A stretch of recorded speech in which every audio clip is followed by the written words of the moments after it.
Assalamualaikum warahmatullahi wabarakatuh. Perkenalkan, nama saya Anissa Ramayuni, BP 1811312045, mahasiswa Fakultas Keperawatan Universitas Andalas. Saya dari kelas A 18 Ganjil, kelompok 5, praktikum Transkultural Nursing. Di video ini saya akan menjelaskan hasil diskusi kelompok kami tentang tugas 3, yaitu analisis pelaksanaan budaya. Nah, langsung saja ke analisis perbedaan budaya yang pertama.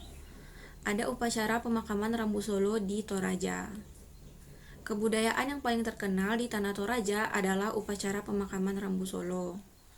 Ritual adat kematian kuno ini merupakan bentuk penegasan dari keberadaan status sosial masyarakat di Tanah Toraja.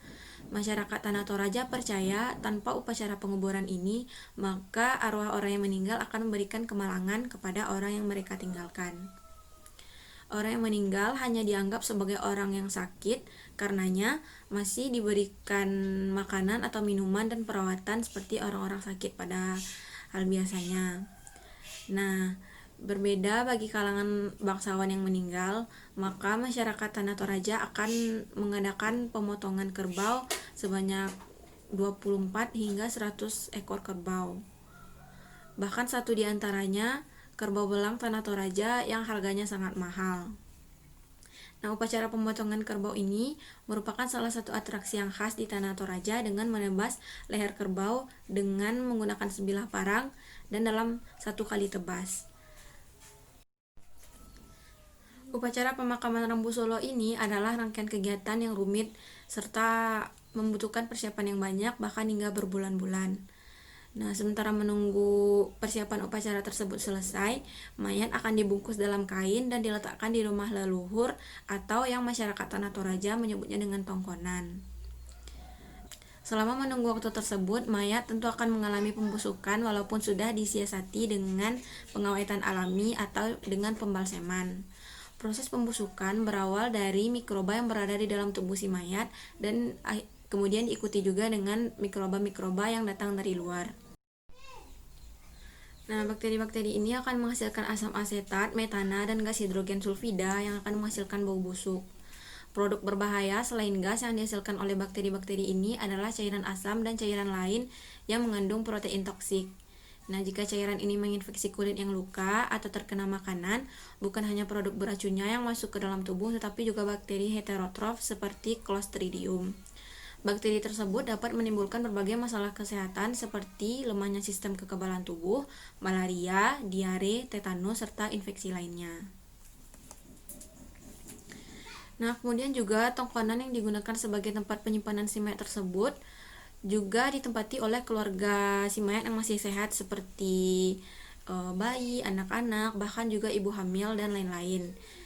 Nah, sehingga dengan kejadian tersebut ditakutkan bakteri dalam pembusukan dari si mayat yang tinggal bersama dengan anggota keluarganya yang lain ini dapat menimbulkan berbagai masalah kesehatan bagi anggota keluarga si mayat tersebut.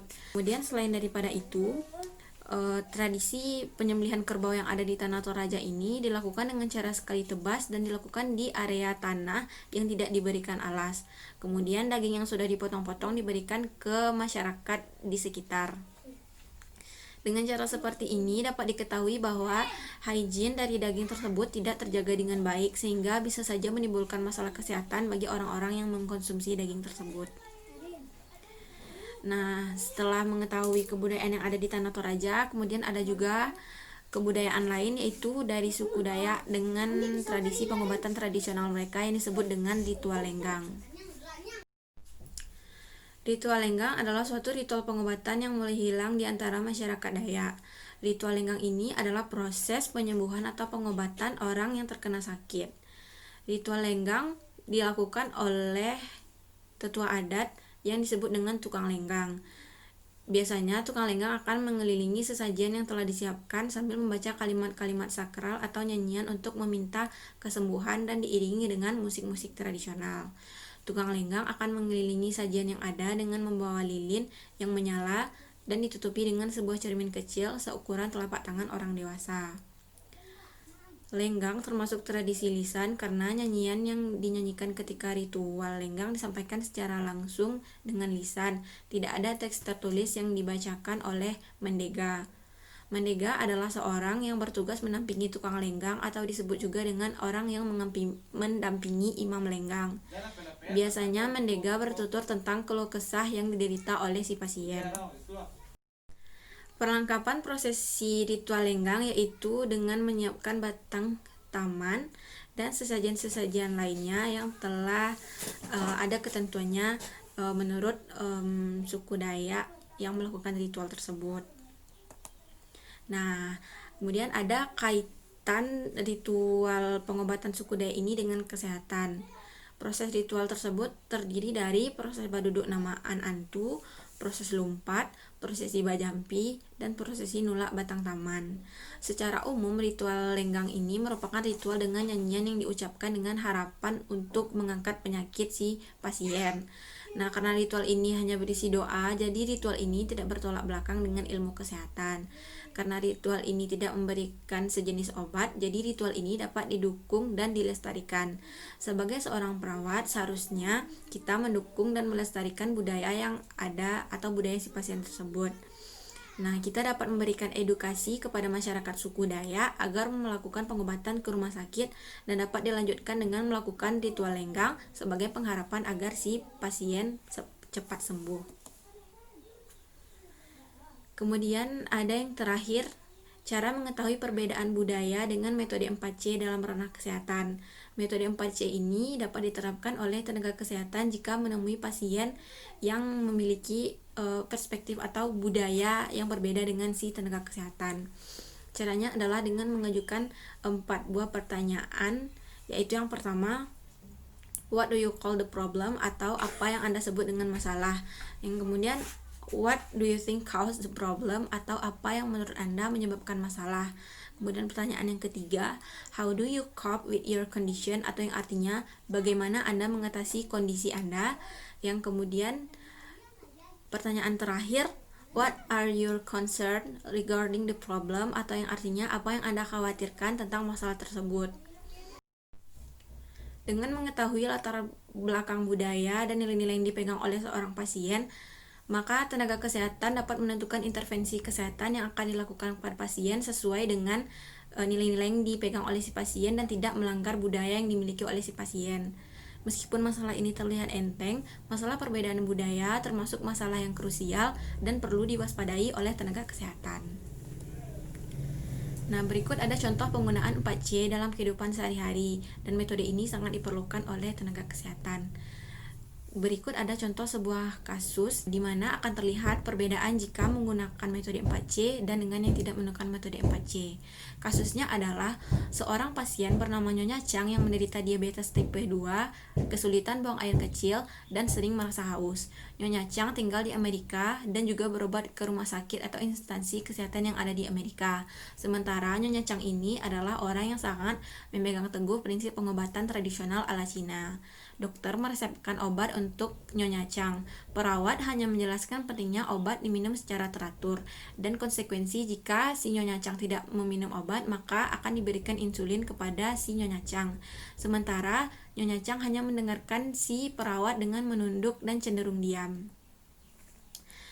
Nah, pada situasi ini dapat kita ketahui bahwa Nyonya Chang ini terlihat tidak komunikatif. Nyonya Chang terlihat seperti menyembunyikan sesuatu dengan menghindari kontak mata dengan perawat. Si Nyonya Chang hanya mengeluarkan pendapatnya jika ditanya dan juga tidak mengatakan bahwa dia setuju dengan meminum obat yang diresepkan kepada si Nyonya Chang ini. Hal ini memungkinkan dampak yang lebih besar. Bisa saja Nyonya Chang ini ketika sampai di rumah, dia tidak meminum obatnya karena dia tidak percaya dengan pengobatan seperti itu. Nah, jika si Nyonya Chang tidak meminum obat, maka bisa saja diabetes si Nyonya Chang tersebut bisa lebih bertambah parah. Nah, seharusnya yang dilakukan perawat dalam kasus ini adalah melakukan metode 4C. Pertama-tama, perawat harus memiliki banyak asumsi tentang si pasien atau si Nyonya Chang. Contohnya, kenapa sih si Nyonya Chang tersebut hanya cenderung diam? Nah, bisa saja kita mengidentifikasi Nah, dalam budaya Amerika, kurangnya kontak mata biasanya menurut budaya Amerika, biasanya jika seseorang tidak melakukan kontak mata, maka itu mengindikasikan seseorang menyembunyikan sesuatu. Tetapi dalam budaya Asia, lebih sering diartikan sebagai tanda menghormati. Nah, karena si Nyonya Chang ini berasal dari Asia, bisa saja dengan dia menunduk atau cenderung diam itu, dia lebih menghormati si perawat yang sedang berbicara dengannya. Nah, kemudian setelah melakukan banyak asumsi, berikanlah pertanyaan 4C tadi. Pertama, apa menurut Anda yang disebut masalah?